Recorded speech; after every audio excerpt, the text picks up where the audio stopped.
लोहा क्या है और स्टील क्या है और इन्हें कैसे बनाया जाता है।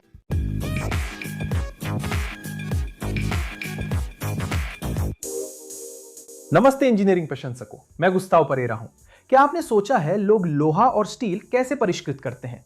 आपने शायद लौह अयस्क के बारे में सुना होगा, लेकिन हम मिट्टी के ढेर को स्टेनलेस स्टील के सर्जिकल उपकरणों या एक लोकोमोटिव में कैसे बदलते हैं। अगर आपको उन तकनीकों का नाम लेना हो जिनका आधुनिक समाज पर सबसे बड़ा प्रभाव पड़ा है, तो भारी धातु तत्व लोहे को परिष्कृत करना शीर्ष के करीब होना चाहिए। लोहा आधुनिक उत्पादों का अहम हिस्सा है, खासकर ज्यादा कार्बन वाले वाणिज्यिक लोहे को स्टील कहते हैं। कार, ट्रैक्टर, पुल, ट्रेन, औजार, गगनचुंबी इमारतें, हथियार और कई अन्य चीजें मजबूत बनाने के लिए लोहे और स्टील पर निर्भर करती हैं। लोहा इतना महत्वपूर्ण है कि प्राचीन सभ्यताओं को इस आधार पर मापा जाता है कि उन्होंने इसे शुद्ध करना कब सीखा। इसी से आयरन एज या लौह युग की श्रेणी आती है। लोहा एक बेहद उपयोगी तत्व है जो अत्यंत मजबूत होने के साथ साथ लचीला भी है। अगर इसे ठीक से गर्म किया जाए तो लोहा विभिन्न आकारों में ढालना भी अपेक्षाकृत आसान है और इसे साधारण औजारों से शुद्ध भी किया जा सकता है। और इन औजारों की बात करें तो लकड़ी के विपरीत लोहा उच्च तापमान सहन कर सकता है बिना जलकर राख हुए, जिससे ये उन कामों के लिए उपयोगी बनता है जिनमें उच्च तापमान पर काम करना पड़ता है। अधिकांश तत्वों के विपरीत आप लोहे को चुंबकीय भी बना सकते हैं, जिससे ये मोटर और विद्युत जनरेटर बनाने में उपयोगी होता है। और अंत में चिंता करने के लिए लोहे की कोई कमी नहीं है। पृथ्वी की सतह में 5% लोहा होता है और कुछ क्षेत्रों में यह तत्व ऐसे अयस्कों में केंद्रित होता है जिनमें 70% तक लोहा होता है। लोहा मानवता के इतिहास के लिए बहुत महत्वपूर्ण है क्योंकि इसे उन औजारों से अपेक्षाकृत आसानी से निकाला जा सकता है जो आदिम समाजों में उपलब्ध थे। संभवतः एक दिन ऐसा आएगा जब इंसान तकनीकी रूप से इतने उन्नत हो जाएंगे कि लोहा पूरी तरह से एल्यूमिनियम, प्लास्टिक और कार्बन तथा फाइबर ग्लास जैसी चीजों से बदल दिया जाएगा। लेकिन अभी आर्थिक समीकरण लोहे और सस्ते स्टील को इन महंगे विकल्पों की तुलना में बहुत बड़ी बढ़त देता है। मानवों ने लोहे के लिए अनगिनत उपयोग खोजे हैं, जैसे बढ़ईगीरी के औजार, रसोई के उपकरण, जटिल मशीनें और अंतरिक्ष यान तक। लेकिन लोहे को इन सभी कामों में इस्तेमाल करने से पहले उसे जमीन से निकाला जाना जरूरी है। कई प्राचीन सभ्यताओं के कांस्य युग से लौह युग में जाने से पहले ही कुछ औजार बनाने वाले लौह के उपकरण एक ब्रह्मांडीय स्रोत से बना रहे थे, उल्का पिंडों से। मिस्र वासियों द्वारा इसे काला तांबा कहा जाता था। उल्का पिंडी लोहा वो पदार्थ नहीं है जो विशाल और ठोस जगहों पर पाया जाता है। इसके बजाय कारीगर इसके टुकड़े बड़ी दूरियों में बिखरे हुए पाते थे। हालांकि पृथ्वी पर अधिकांश लोहा लौह अयस्क के रूप में पाया जाता है, जिसे सीधे जमीन से निकाला जाता है। कच्चा अयस्क, असली अयस्क और ढीली मिट्टी का मिश्रण होता है। असली अयस्क को आमतौर पर कच्चे अयस्क को कुचलकर और हल्की मिट्टी को बस धोकर अलग किया जा सकता है। असली अयस्क को तोड़ना ज्यादा मुश्किल है क्योंकि ये carbonates, hydrates, oxides, silicates, sulphides और कई अशुद्धियों का रासायनिक यौगिक होता है। अयस्क में मौजूद लोहे के टुकड़ों तक पहुंचने के लिए आपको उसे पिघलाना पड़ता है। धातु गलाने की प्रक्रिया में अयस्क को इतना गर्म किया जाता है कि धातु स्पंजी हो जाए और अयस्क के रासायनिक यौगिक टूटने लगे। सबसे महत्वपूर्ण बात, ये लोहे के अयस्क से ऑक्सीजन को अलग कर देती है, जो सामान्य अयस्कों का एक बड़ा हिस्सा होती है। लोहे को गलाने के लिए सबसे पुरानी व्यवस्था भट्ठी है। इसमें एक लोहार कोयले को लोहे के अयस्क और ऑक्सीजन की अच्छी आपूर्ति के साथ जलाता है, जो फूकनी या ब्लोअर से दी जाती है। कोयला मूल रूप से शुद्ध कार्बन होता है। कार्बन ऑक्सीजन के साथ मिलकर कार्बन डाइऑक्साइड और कार्बन मोनोऑक्साइड बनाता है, जिससे इस प्रक्रिया में बहुत अधिक गर्मी निकलती है।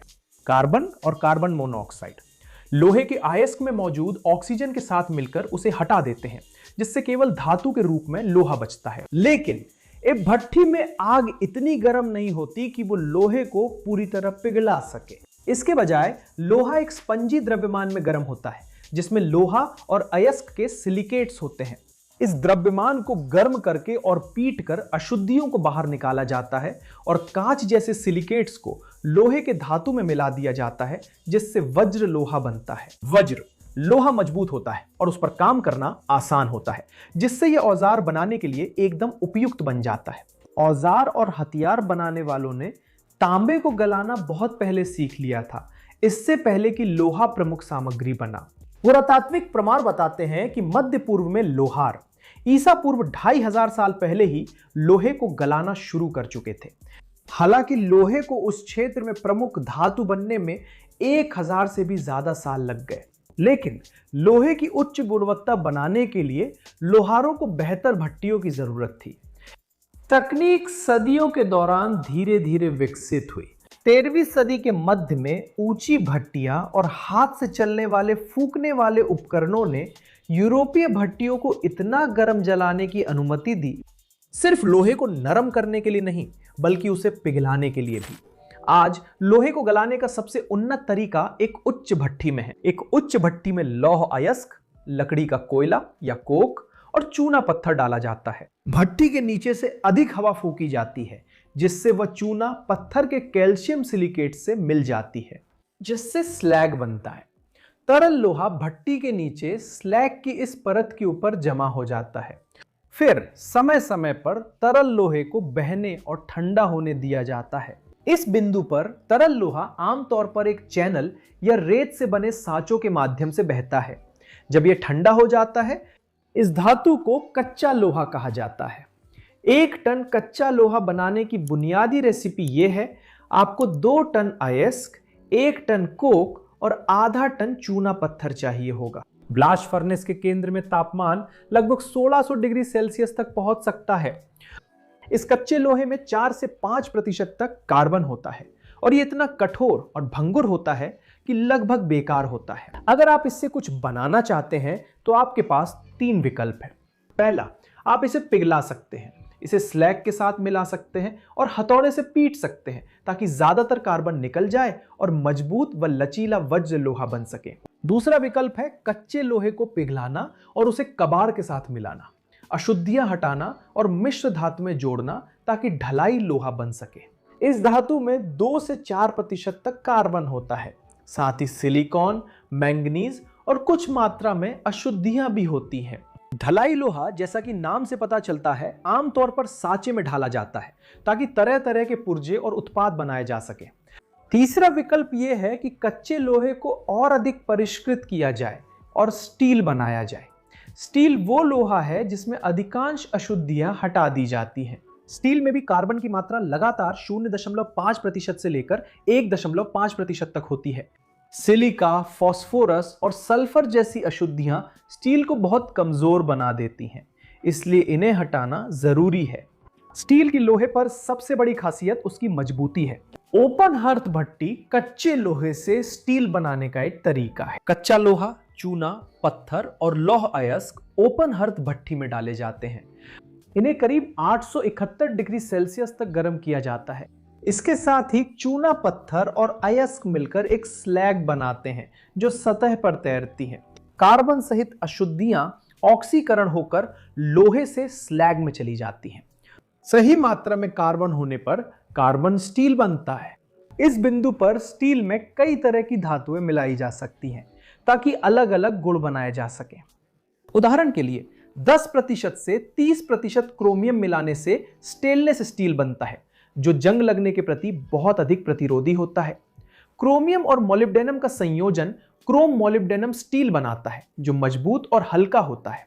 नियोबियम मिलाने से फेरोनियोबियम बनता है, जो बेहद हल्का और मजबूत होता है और इसे कई तरह के उपयोगों में इस्तेमाल किया जाता है।